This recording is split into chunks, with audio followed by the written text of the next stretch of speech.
What's going on, guys? Pete from PeteIsip.com. Writing for the book Listen Up Kid, or Kids. Kind of figure it out still. But I was talking a lot the past couple weeks of different situations or different stories that I have, but maybe you don't even know who I am, right? Maybe there's going to be a point in your life where you're not going to know who is your dad, or who is your dad. I'm your dad, right? Well, not technically if you're not really my kids, but obviously these videos are for my kids, right? So if it is you, Phoenix and Sage, I am your dad. Biologically, I'm completely your dad. I'm your father, 100%. So let's not have to search on that part. Who am I? It's a very hard question to answer, you know, because at the same time you don't want to feel conceited. At the same time you don't want to feel or talk highly. That's the way one thing I always don't do well is talk highly about myself. I'm a very great self-degrading person. So we could start with that. Who am I? I'm insecure. I'm fairly confident. I'm very emotional. I am a caring, loving person. I am very passionate in what I do. I am weak. I am weak. I have a weak strand inside me, but that weakness is kind of what also makes me strong. I always say a lot too, because I'm just trying to think of what to say next. But like I said, I'm a very insecure person, and if you listen to the stories of the past, I was fat, I was not, I was overweight kid, I was Asian, pretty much in all Italian neighborhoods, so trying to fit in was tough for me to do, and I did a lot of that through humor. I wanted to be socially accepted as a person, and the way I did it was being funny. The way I did it was caring for people, listening. I feel like those are my best characteristics. Was I am a pretty good listener. I open my ears and open my heart to a lot of people's stories. Now, whether or not I choose to keep those stories or to continue listening or helping that person, that's discretion. But as a kid, like I said, it's just super insecure. So if you didn't know, Dad battles with eating disorders, bulimia, anorexia. Not really anorexia because I was never super skinny, but there were points in my life that I just didn't eat to kind of hold a weight. I don't have a healthy relationship with food, even though I'm 10 times better than I used to be. And that recently only started when I was 33. And now I'm 40. I'll be 41 next week, guys. But I really didn't find myself until about the age of 34, 35. I really didn't know and hone into who I actually was until then. So if you're a person that kind of thinks they're lost, or it's not, I don't know what I'm doing. I'm not going to know. I don't know what I'm doing with my life. What am I doing with my life? If you're one of those people and you're 21, you are still living. You're living your experiences. Oh yeah, but my friend's got a job that's got benefits. Whatever. They might not even know what they are, but their job doesn't define who they are. Their job doesn't define what they do. Okay, when I was 21, I think I was still in college. It took a little bit. 5-year plan, 6-year plan to get out of there. Probably 22, I was in corporate America, right? Trying to figure out a way to get benefits, trying to figure out a way to please the parents and get that job that, that had security. And I did it till I opened up the gym, and now I don't work ever in my life. I don't work. I hang out at my job. I hang out in my life. I don't know how to describe what it is I do, but I'm at that point where I found myself, and still continuing to. So if you're a younger guy or a younger cat that's like, oh my God, what do I do now? I'm just not good enough. I'm not good enough for me. I'm not good enough for my parents. I'm not good enough for the expectations or the goal sheet that I wrote down in 2015. I'm not hitting those goals yet. It's not time. It's not time. Be patient with what it is you're trying to strive for. Be patient with what it is you're trying to do. I say, everyone's goals and path kind of shifts into a different direction, but go towards the one that makes you feel good. Go towards the one that makes you feel alive. I just heard it today. It said, I wake up super early. I listen to something about the dynamics of people that wake up early. And the one thing that I believe it was Les Brown said that if you look forward to waking up for something, you don't need an alarm clock. pretty fucking simple. There's not a day. Let me not exaggerate. There are days that I am tired, but there's not a day that I'm not excited or want to be here at my job or at my work. And I start at 5, right? So I'm up at 4 or before that. When that alarm clock goes off, yeah, there's going to be times where I'm tired because I didn't sleep well that night.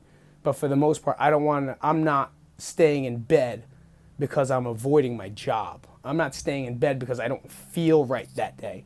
I'm staying in bed because I'm actually probably tired because I didn't sleep till midnight and then I'm only on 3 hours of sleep. That's probably why I'm tired. But for the most part, I usually wake up before the alarm clock. I jump in the shower, get a cold shower going, then get my ass to the gym and start doing some workout before the 5 a.m. class starts. But anyway, on that point, the message of this one, or this mumble jumble, is pretty much, if you feel like you're not in that direction of your life yet, or you're just trying to figure out what your life is, you might be 45. You might be 45, and you're thinking it's over. You know, and that's the worst mindset, because it's not over until you're dead. You know, your life isn't over until then. Sure, there might be obstacles and there might be some things, but it doesn't mean you can't do something you're passionate about, or you can't do something that you're very into that or want to learn. You know, I feel like we get into such a routine of the day that we say we don't have time to, but we have a lot of time to check our phones. You know, we have a lot of time to sit down and watch other people's lives on video, whereas you could be taking that 15 minutes of you scanning while taking a dump, you know, to do something about something that you're passionate about or something that you really enjoy. So all in all, who's Pete Isip? Like, what is he? He's a caring fucking individual. Okay, he loves many people, you know, and gives everyone at least the benefit of the doubt of being a good person. And as you learn and, you know, as they burn you or as they kind of, you know, their energy shifts away from your energy, then you'll learn that maybe those people aren't the ones you hang out with. But for the most part, I smile at people. I say hello to people. I hold the door for people. I give people the benefit of the doubt before actually labeling them as an asshole or a prick. You know, some people just are. And even if they are, I kind of like those people too, because there's something about them that you know, they're still human beings.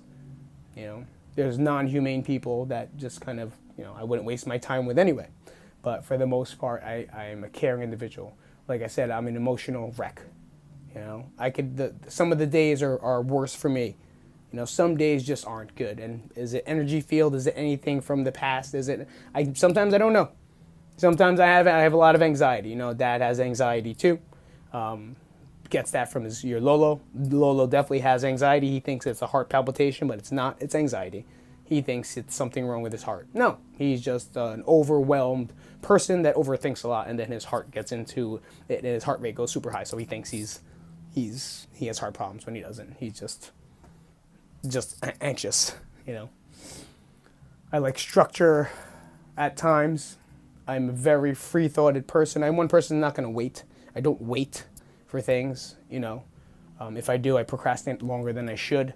So I'm not scared to start something new in a good way, not a bad way. I'm not saying, hey, you know, let's go do drugs. I'm going to do them. No, I know right versus wrong. I understand what's going to work with me versus work against me. I'm not taking pills to fucking heal my problems. You know, I'm not jumping to the medicine for me to cure something that I know I could figure out through other doctors and other ways. I'm not one to jump on meds that fast, because in the past I was, or was forced to. You know, so I'm really against that realm. Now, if I'm sick, you know, listen, you got the bronchitis, I'm going to Dr. Costanza. Like, this is ASAP. I'm going to get some antibiotics, get healed up, then I can work out again. For my mental issues, no. I could talk to a counselor. I could go to see my therapist. I could hang out with people. I could exercise. I could work out. I could do other things. And you know what else you could learn to do? Learn to deal with your emotions. Learn to handle them. You know, not saying you have to control them. Learn to use them for you. And I've found a way to use them for me. Who is Pete Isip? He's a great fucking dad. That's my goal. My goal is to be a great father.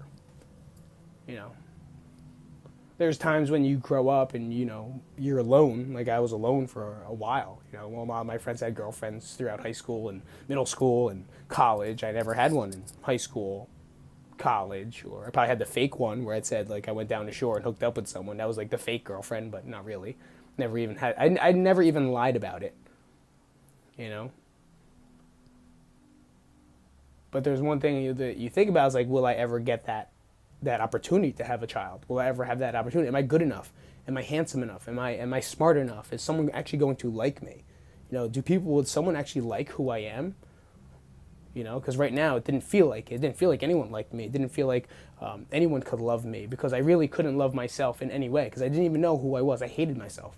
I hated a lot of things about me, which is why I strived, and I did a lot to try to be better or look better and feel better. You know, but that was the path of me, because I know that my goal in life was to be a good dad and pass on whatever it is I learned onto that person. And I feel like a lot of people these days get lost in that transition. You know, they worry more about themselves and their careers and their lives and their goals. They forget about the person that's sitting down watching them. You know, or don't get to watch them because they're not home, or don't get to be there because they're out doing their own thing rather than, you know, worrying about that. But we label it as saying, you know, I'm trying to put food on the table. Yes and no. You put food on the table different ways. Doesn't mean you have to surround yourself and completely demolish your child's life and upbringing because you're not there. You know, it's my personal opinion. I don't believe in it. That's my rule. My rule is to not be there. You know, I had a friend of mine, Coach Matt, right? And he said to me, and I don't think he ever realizes how much of impact this was to me, was he said one thing, this was maybe 10 years ago, I don't even know, it was at a conference. Coach Matt goes, never miss a day. Not Matt Bustos, this is an older guy. God damn it, what's Matt's last name? Matt, what's your last name? Anyway, he said never miss a day. Because one of his biggest regrets is not being there for his kids, trying to find it and trying to do there. You know, now he promised himself that he'll never miss a day. He missed a moment, you know, and he regretted that moment. And that's one thing I don't want to do. That's ever miss a day. I will never miss a birthday. I will never miss a birth. I will never miss a Christmas. I will never miss a thing unless I'm no longer here. If I'm missing anything, it's because I'm no longer here anymore. Because nothing is going to come in front of that. And I promise you that.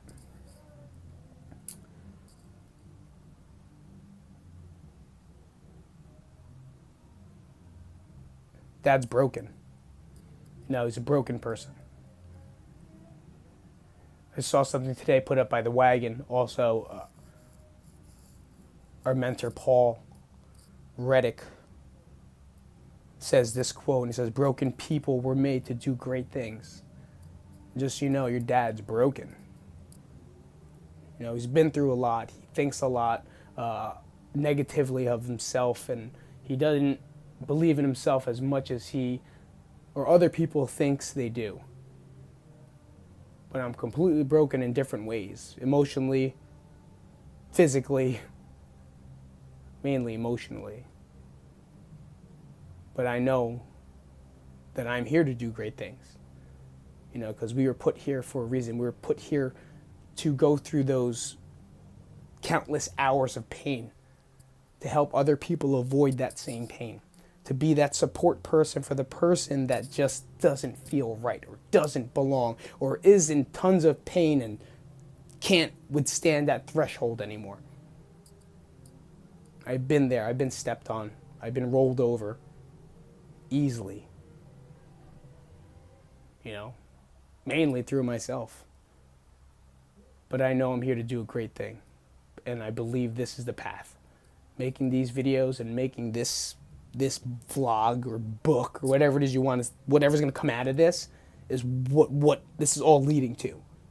My training, my bodybuilding, my disorders, my everything. I can't even tell you. Anxiety, depression, medicine, quarter life, whatever it is you think it is happening right now, it's all coming together. And I'm super excited about it. So I'm going to get out of this closet, because this is a closet.